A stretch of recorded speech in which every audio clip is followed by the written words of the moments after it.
National highway પર મુસાફરોને મળશે રાહત, યુનિફોર્મ ટોલ પોલીસ પર કામ કરી રહી છે સરકાર. નીતિન ગડકરી.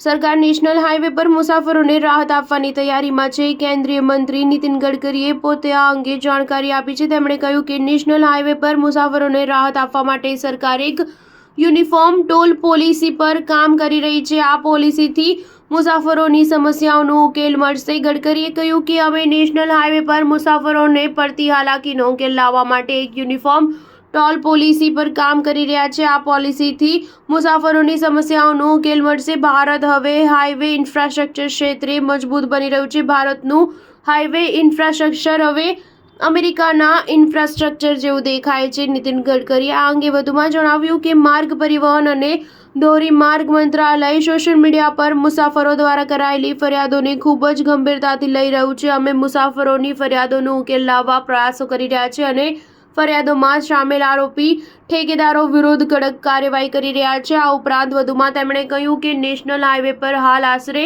60% મુસાફરી અંગત કારો દ્વારા થાય છે. જો કે આ વાહનો પાસેથી મળતી ટોલની આવક કુલ આવકની માંડ 20થી 26% જ છે. ચાલુ નાણાકીય વર્ષમાં ધોરીમાર્ગ મંત્રાલય દ્વારા નાણાકીય વર્ષ 2020-21માં 37 કિલોમીટર પ્રતિદિનના હાઈવે નિર્માણનો પાછલો રેકોર્ડ તોડી નવો રેકોર્ડ બનાવશે. ચાલુ નાણાકીય વર્ષમાં અત્યાર સુધી આશરે 7000 કિમી ક્ષેત્રમાં નેશનલ હાઈવેનું નિર્માણ કરવામાં આવ્યું છે. સ્ટાર ન્યૂઝ 7 હંમેશા સચ્ચાઈની સાથે.